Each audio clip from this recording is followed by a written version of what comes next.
My name is Raquel K. I am a lupus coach, and today we'll be discussing the three essential self care strategies for lupus management. So let's go ahead and focus. Let's turn off our phone or at least put it on Do Not Disturb only for now, I promise. And then close out any other tabs you might be looking at and get out a pen and paper because you might want to take a couple notes. So, does this sound familiar? Lupus is preventing you from living your best life. In fact, you feel like it's completely taken over your life.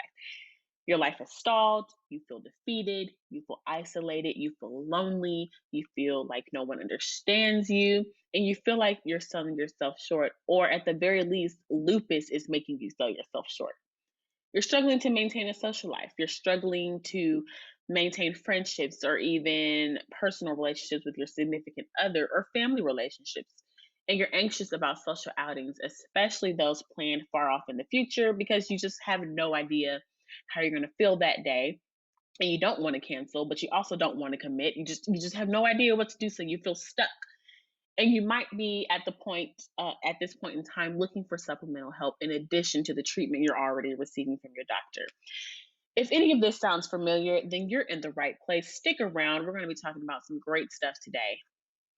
So, what we'll discuss, we'll be talking about the top three self care strategies and actions you can take today to start implementing those strategies, and also how I can help you as a lupus coach.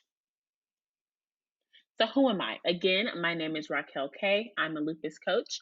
I was diagnosed with lupus at the tender age of 25, and I had a terrible first doctor's appointment. What happened was we were getting towards the end of the appointment, and I asked my rheumatologist, okay, so what does a flare feel like? Like, how will I know I'm in a flare? What signs, what symptoms should I be on the lookout for? And he was like, oh, you'll know.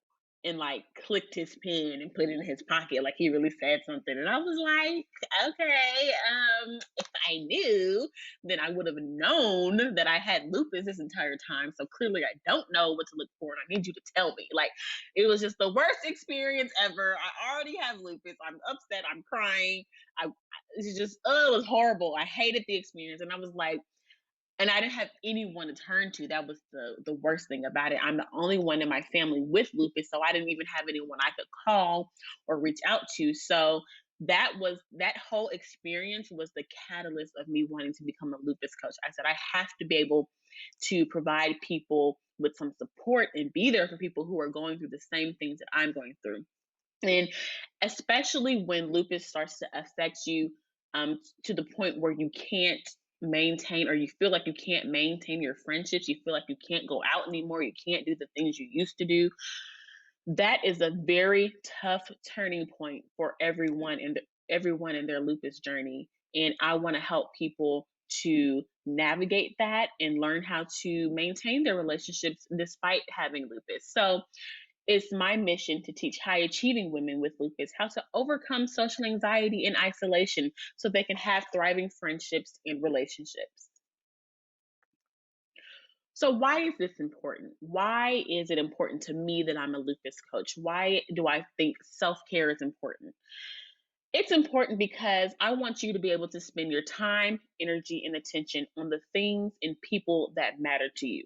The less time you spend focused on lupus and the suffering that it causes and that it can cause, and just being so torn up about it and just feeling dreadful and awful every day, you can use that same energy and put it towards something positive, towards something good, towards your children, towards yourself, or towards your goals, reaching your goals, finishing that degree, just anything else that you would rather be focusing on instead of lupus. That's why this is important. So, what is self care? Let's start by defining that. Self care is defined as the practice of taking action to preserve or improve one's own health. So, it's literally anything that will preserve or improve your health. Okay. So let's go over some common self-care myths, because I see the wheels turning in there and like, okay, so anything I do is self-care. Let's talk about some myths first, okay? The first myth, it's all or nothing. Either you have a rock steady, hard self-care routine that you can stick to, your 10-step skincare routine every night, and you're gonna wake up every morning and do 30 minutes of meditation, or you're gonna do nothing at all. Okay. No, that's not the right approach. Self care should be a daily activity, okay? But it doesn't mean if you can't stick to it, you're just not going to do it at all. You do it when you can. Just like if you're on a weight loss journey, it's quite unrealistic to tell yourself, okay, I'm going to work out every day this month. But it is realistic to say, okay, I'm going to establish a workout routine that's easy for me to stick to. And if I miss a day, I miss a day. I'm just going to jump back on it tomorrow. Okay, that is the same method with self care. The next myth is self care is an optional activity. Again, no, that's not the right approach. Self care is not optional. Self care is something, like I said, that should be done every single day.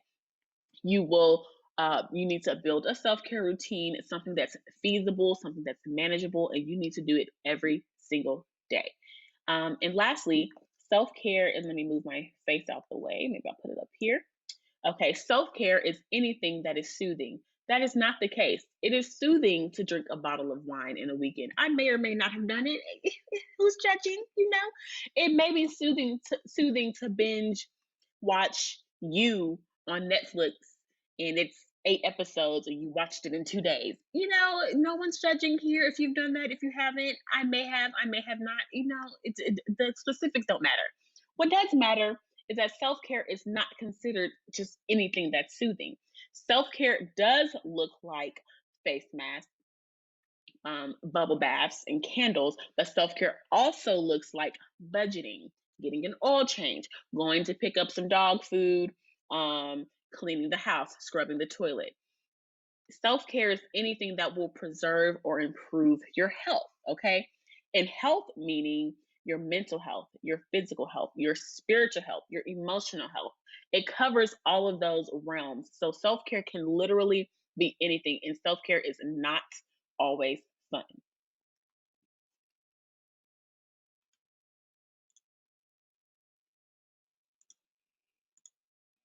So let's talk about some of the benefits of self care. So, self care works wonders for boosting self esteem. And the reason why is when you feel like you're getting things done on a daily basis, and when you feel like you've been nurtured and cared for, especially on a daily basis, it does wonders for boosting your self esteem because you're going to significantly increase your confidence in your own abilities to get things done and to meet your own needs. Okay.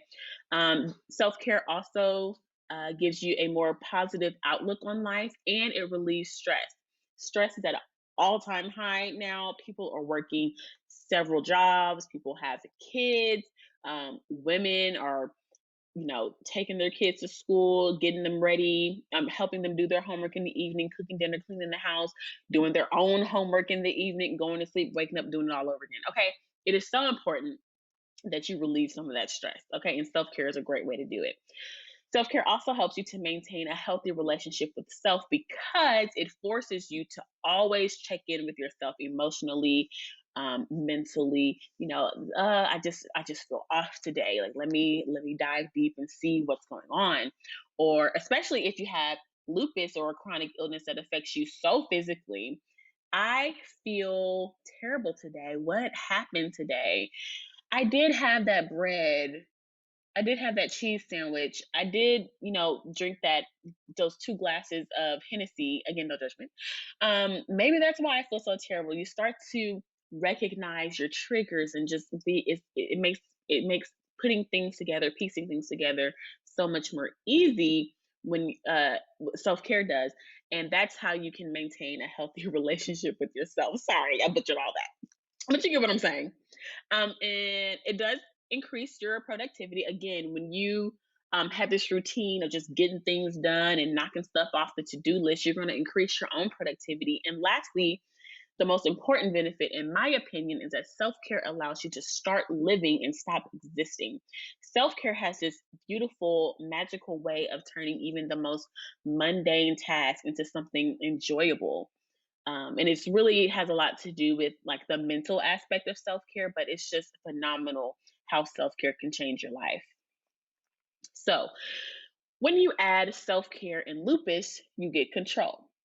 Now, as well as anyone else that lives with lupus, knows that lupus has a certain level of uncertainty and unpredictability that you just never know what's going to happen. Some days you wake up and you feel like crap, and some days you wake up and you feel like, what's lupus? What is that? I don't have that. Like some days are just completely, some days are just completely normal. It's crazy how it works. But when you're incorporating self care on a daily basis, you will have more control over your life, even if it's not physically. Again, the health is also mental, emotional, spiritual. You can control other aspects, so you can control these other major sectors of your life. And if you will feel like you have control over the majority of your life. Okay. So if you can't control the physical, but you can control the emotional, mental, and spiritual, well, you have control over the majority of your life, and you will feel so much better because of it. So, I wanted to let you know that I have pulled these three essential self care strategies from a list of seven essential strategies I put together. And I have it on this document, and you'll be able to download it at the end of this. It should be either in your email or I'll provide you the link in some way. And you can get the rest of the other four strategies that are on the list here. So that's what I'm pulling from, and you'll be able to download that at the end. So the first strategy rather, is to build a dream team. So you may be wondering, okay, what is a dream team? Are we talking like Charles Barkley, Michael Jackson, goodness gracious, Michael Jordan, all of them? No. We're talking about your doctors, your practitioners, your alternative medicine personnel that you put around you. You're going to build this team of professionals around you that can get you from point A to point B. So again, obviously your doctors are your primary care physician, your rheumatologist, your OBGYN, your dermatologist, your cardiologist, just any doctor you have to have. Your practitioners include your therapist, your life coach, your business coach, your lupus coach, a personal trainer, a financial coach, anyone that can help you achieve a certain goal that you can't achieve on your own. Those would be your practitioners. So it's important to also they're also as important as your doctors. Your doctors kind of help keep you alive, but your practitioners kind of help keep you sane and keep you moving forward, if that makes sense. And then if you choose to, you can also put alternative medicine personnel in your dream team. So your acupuncturist, your massage therapist, a Reiki healer, your yoga, and I mean, just anything that is kind of considered alternative medicine will kind of go in that realm. So the question here is, okay, I can build a dream team, but how do I know that I'm putting the right people in my dream team? Okay. So this is my recommendation. Date your doctor. When you're choosing a doctor for yourself, pretend like you're on a date. And when you're on a date, you kind of feel the other person out. You kind of get their energy, their vibe, kind of how they speak. And you, at the end of the date, you decide either I want to go on another date or I don't want to go on another date. It's the same thing when you have a doctor's appointment, especially if they're a new doctor, right? So here are some things to look for. You're going to look for a good bedside manner. They introduce themselves. They're just not rude. Some doctors are just so rude and so arrogant. It's just, it's disgusting. So they should have good bedside manner. They should answer your questions. Super important. And not only should they answer your question, they should answer your question to your satisfaction. They work for you. Your doctor works for you. You do not work for them. You're not on their time, they're on your time. Okay, you're paying them. You're paying all of these insurance premiums and things to see them. They need to answer your questions to your satisfaction, and they need to be attentive. They need to I love when I feel like a doctor is really trying to understand what I'm going through, and they're asking all kinds of questions, and just really trying to get the overall picture of what's going on in my life. So those are some of the things that you should be looking for. So here are some red flags that you should also be looking for. If they seem to be rushing during appointments. Now I understand a doctor's office is a business, right? They have several people they need to see.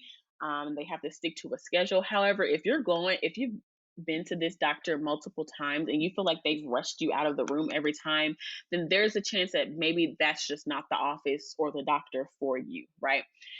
If they don't want to answer your questions, or they don't answer your questions to your satisfaction. Like you feel like they're just giving you some answer that they should be fine with this, like kind of thing. Like when someone's really interested in helping, you can feel it, right? That women's intuition, right? So if they don't want to answer your questions or don't answer them to your satisfaction, that is another red flag. And the last one I like to look for is if your doctor does not offer lifestyle changes or lifestyle recommendations in addition to medication. So, again, I spoke about your doctor being attentive and asking you kind of big picture questions. How are you sleeping at night? What is your diet like? How often do you exercise? You'd be surprised how many doctors I've been to that have no idea how I sleep, how I eat, how I exercise, because they don't even care to ask. And it's super important because all of those things are kind of intertwined and are linked to each other, and they affect you physically, especially the sleep, especially the eating, especially the exercise. And if your doctor is asking you those questions or offering you lifestyle changes, okay, well, you should really work on, getting, a couple more hours of sleep a night. You might see some changes there. If your doctor won't even take the time to do that, something as simple as that, then that may not be the doctor for you. That may not be the office for you, right? And you can kind of take these what to look for suggestions into the other realms, into the practitioner realm. So your life coach, you and your life coach should be aligned. You and your therapist should be aligned. There's so many kinds of therapy out there that you have to date your therapist as well. There's so many different techniques and behavioral therapies and things like that. And you have to date your therapist as well. Date, not, date in distance, not date. But they have to be right for you. You have to build a dream team. And it's a dream team because it is the perfect pieces that come together to get you to where you need to be, to get that gold medal. You understand what I'm saying? So those are some things to look out for. So here's some action steps. Create a list of your turnoffs. Again, this is a date. We are dating our doctor. We are dating our practitioners. We are seeing what we like, what we don't like. So create a list of turnoffs. And if they hit too many of those turnoffs, then you don't need to date them anymore. You don't need to see them anymore. You need to move on to the next one. Okay. So use 2020. I know use 2020 to curate your dream team. And I know that a lot of people have New Year's resolutions for this year, still kind of in the beginning of the year. Make that one of your New Year's resolutions, that you're going to build a team around you that can get you from point A to point B, whatever your point B is. Okay. Next strategy, utilize automation. And this is my favorite strategy. So again, I like to define things. So automation is a technique of making systems or processes operate automatically. So, and my face is in the way again. We're gonna move over here now. Okay, so this means that you need to make things do themselves. You know what automation means. So this can include your bills, your food, your home. And I'm gonna spend some time talking about each of these here. So bills, if you can afford it, auto pay is a godsend. Okay. With auto pay, your bills pay themselves. All you have to worry about is the money being in the account. So that relieves the stress, because we spoke about stress earlier, that relieves the stress of you having to make sure you pay your bills on time, especially if you're old school and write checks like my mom does, making sure you make it to the post office on time. Oh, I don't have any stamps. I gotta go buy some stamps. Like, it's just so much that you gotta get in the car, go to the post office. There's just so many steps. Or paying online. I hate that I have my laptop in my lap, but my wallet is over there and I have to get up and get my wallet. I mean, it's just small things like that that I absolutely hate. So auto pay is fantastic if it's something that you can afford to do. The next best thing to auto pay is a payment schedule. So if you like to pay your bills online or you like to write checks like an old school lady, that's fine. But put yourself on a payment schedule. So instead of checking your mail every day and then paying bills as they come, just pick one day a week or one day every 2 weeks to pay your bills. So collect your mail, stack your bills in a pile, and pay them on the date you set. That will alleviate the stress of having one more task to do today. So on top of cooking dinner, on top of getting my kids ready for school tomorrow, on top of helping them with their homework, I need to write out this bill. No, like, just pick a day, Stick to that day, and that can be your bill day. Make a payment schedule. Next best thing is payment plans. Okay, so if you need to call certain people, hey, fam, I ain't got it this month. Okay, I don't have it. Can you help me work something out? That's fine. You just need to put forth the effort and the initiative to get things done and set up a payment plan. And again, like I said, self care is not always fun. Paying bills is not fun, but it is crucial to your health, to your mental health, right? To your financial health, right? That you're paying your bills on time, getting things done. And the last one I want to talk about is budgeting. And budgeting, honestly, is where you can really start with budgeting and then graduate to auto pay. But budgeting is something that is so essential. I do my budget twice a year, every 6 months, just make sure I'm hitting my savings goals, make sure that I'm being as efficient with my money as possible. So budgeting is another thing that you can automate. And by automate, I mean like put it in an Excel sheet to where all you have to do is type in the numbers and then it changes itself. Automating budgeting means, okay, every 3 months, I'm going to check my budget. Put that in your calendar, have a reminder on your phone. That's how you can automate budgeting. So it's not something you dread. It's not something you have to constantly remind yourself to do. Take the time, set yourself up ahead of time. So you don't have to, you can relieve some of that stress. You can relieve some of those tasks on your to-do list. Okay. The next one, the most exciting one for me, is the food. Automate your food. Grocery delivery, just like auto pay, is another godsend. Okay. Living with a chronic illness like lupus can force you to stay in the house. It can make you lay down, if you know what I mean. Like it will knock you on your back if it chooses to. But things still got to get done. You still have to get fed. Your kids still have to get fed. The dog still has to get fed. Grocery delivery is a fantastic solution to those days where you feel like you cannot leave the house. So if you are unaware, grocery delivery, you put in your order on, they have various apps, Postmates, Shipt, which is spelled SHIPT for those who didn't know, or you can go through your local grocer directly, like HEB does grocery delivery here. Um, I'm sorry. Yeah, so how it works is you put in your order, you order your food from the deli, your fruits, vegetables, whatever. Someone will go shopping for you, check out for you, put the food in their car, and bring it to your house. And there's even some people who will come in and put it in your fridge for you. I promise you, it is the best thing ever invented, especially if you live with a chronic illness. Okay, so really consider looking into grocery delivery. Okay, and I know some people are going to say, well, it's a little bit more expensive to do that. Well, work it into your budget, like figure it out, make things work for you. Like I said, you need to start living and stop existing. You need to find a way to make these things work for you. Okay, grocery pickup is the second best option. So again, you put in your order, someone does your shopping for you, they bag it for you, and it's one less step than the grocery delivery because you have to go pick it up yourself. But again, you alleviate the stress of having to walk around the grocery store and go grocery shopping. If you're physically not up to it, then you're just physically not up to it. But hey, you're still getting things done. You're still checking things off the to-do list. Okay. Another option is pre-made meals. There are so many options for pre-made meals out there that can follow any kind of diet, whether you're a meat eater to a vegan. Okay, all you need to do is a simple Google, and you'll find so many meal kit. There's meal kit delivery services where they send you the ingredients and you cook it yourself. And then there's pre-made meal services where they send you everything already made and it's frozen, and all you have to do is warm it up in the oven, microwave, whatever. So do your Googles, people. Look into these things, okay? And again, I know people are going to talk about, oh, that's going to be more expensive. Figure out if it's something that will improve or preserve your health. Figure out how you can incorporate it to make your life easier. That is the goal here, is to improve or preserve your health. And if you believe that this is something that can do that, then you need to find a way to fit it in your life. Okay.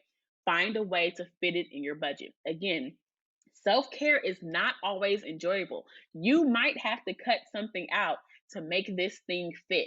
But if this thing is going to improve your health or at the very least preserve it, then you need to cut that out and find a way to fit this in. All right. And lastly, a personal chef. Now that probably is expensive. And they have personal chefs, private chefs, and they have chefs that will come and do your bulk cooking for you and like put it in the deep freezer in the garage. Like there's so many options out there. You simply need to look into it, do your Googles, put that effort in up front. So it'll make your life easier in the long run. Okay. And lastly, things that you can automate in your home other than having a smart home or an Alexa or a Google Nest or things like that, that you can kind of talk to and have them like turn the lights on and off or turn the air up and down, turn the heat up and down. You can also automate things around the house like your lawn care. Call your lawn man, tell him you want to put him on a schedule to come every 2 or 3 weeks. Hey, John, lawn man, sir, can you come every 2 weeks from the months of, I don't know, when does grass start growing? April to October? And you just come every 2 weeks so I don't have to call you. Yeah, cool, that's fine. People like making their money, so I'm sure they would agree to that. Those are things that you can automate that will relieve that stress of having to call the lawn man every 2 or 3 weeks when the grass is high. Housekeeping is another thing. Look into Molly May. Look into and look into these housekeeping services. And there's a lot of independent housekeepers as well that will come to your house and help you clean, whether it's one room or whether it's the whole house. They have professional organizers. They have people that will organize your kitchen pantry for you. They have people that will organize your laundry room for you to make your laundry system more efficient. There's so many things out there. There's so much help out there. You just need to find a way to incorporate it into your routine. And the cheapest option in the home section here is a cleaning schedule. So put your family or put yourself on the cleaning schedule. On Mondays we do the kitchen.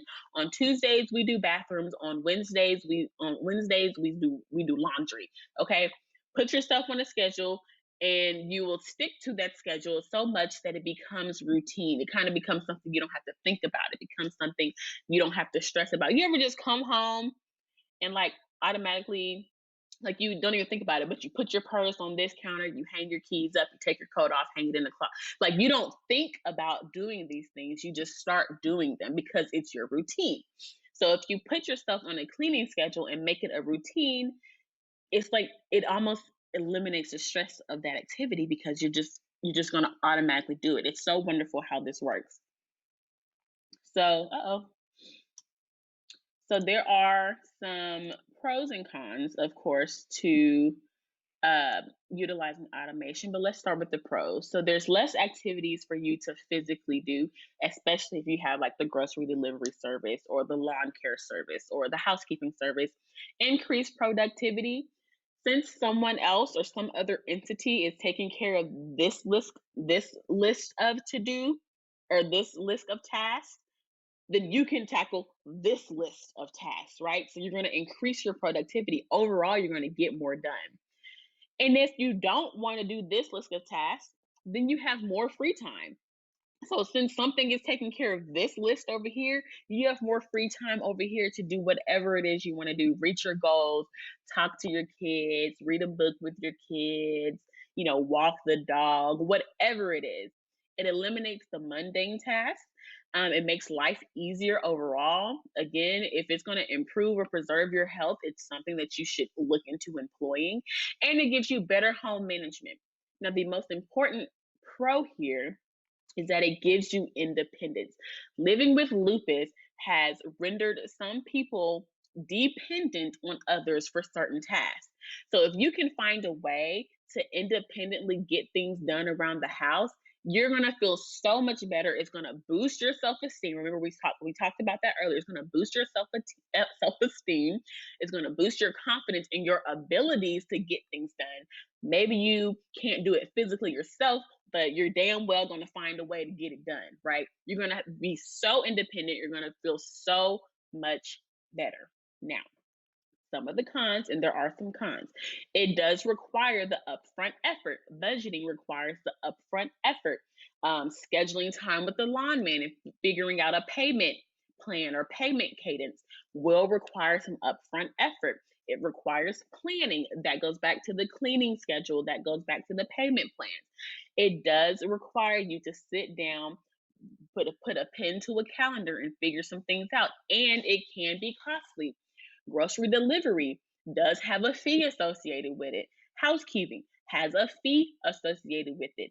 But if it will improve or preserve your health, you will find a way to make it work.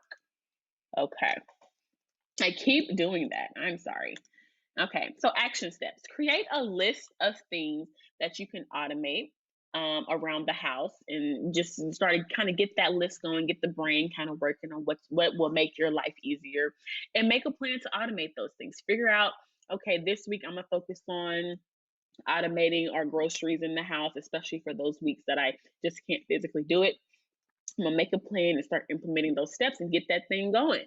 That's something you can start today, right now. Well, not right now. We're almost done, but something you can start implementing today. Okay. Lastly, the last essential self care strategy that I'm going to speak about with you today is building a flare kit. Now, what is that? What is a flare kit? A flare kit is a toolkit. It's going to incorporate or be encompassed of all the tools you commonly use when you're experiencing a flare or general symptoms of lupus or any chronic illness, really. So that would be your ointments, your creams, your medicines, your massagers, your heating pads, water, ice, cooling gel, whatever it is that you use when you're flaring or you're just have your general symptoms that make you feel bad. You need to have all of these tools in one location or several locations, okay, that you can easily access, that you can easily find. There's nothing worse than having pain and not being able to find the tools to relieve that pain. So I suffer from costochondritis, which is the inflammation of the cartilage between the ribs. So I have major chest pain sometimes. Like, it is so painful. Sometimes it makes it hard to breathe or just kind of take a deep breath and things like that. And the worst thing, I hate it when it happens. The worst thing is that when my costochondritis hits and I cannot find my Aleve, I am ready to blow the house up. Like, where is my Aleve?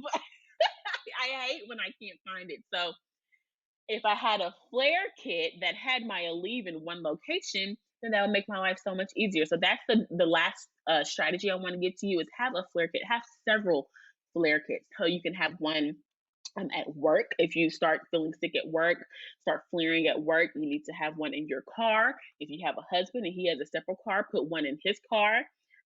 Put one in several spots around the house. So, if you spend a lot of time in the bedroom, in the living room, in the kitchen, have a flare kit in the bedroom, in the living room, in the kitchen. Okay.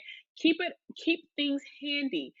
I can't tell you how many times, like, I've been in the living room and, I come down with some sort of ailment, like my chest is hurting or something like that. And I have to walk all the way to the bedroom to go get my medicine. Like, I need to just keep it in the living room in the drawer of the little table by the couch, right? It makes so much sense.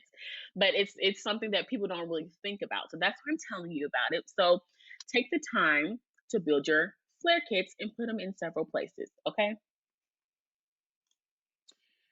Yes, so that is your action step. Create a list of things to add to your kit, so your commonly used items. And this will be different for each person.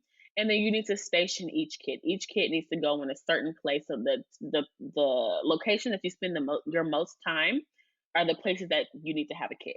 Okay, so that's again something you can start doing today, right? So check-in time. I really hope all this is helpful for you. If it's helpful for you, just go ahead and give me a nod, all right? So recap, we're going to build our dream team. We're going to date our doctors, date our practitioners, find out what we like and what we don't like. We're going to have our list of turnoffs, and we're going to judge them based on our turnoffs. If there are too many check marks on the turnoff, we're going to push them to the side and find someone else.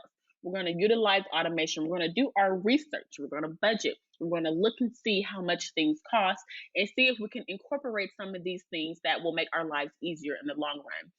And lastly, we're going to build our flare kit. We're going to gather all the tools that we need when we're feeling poorly, and we're going to station them all around the house, at our job, in the car. So we always have what we need to take care of ourselves.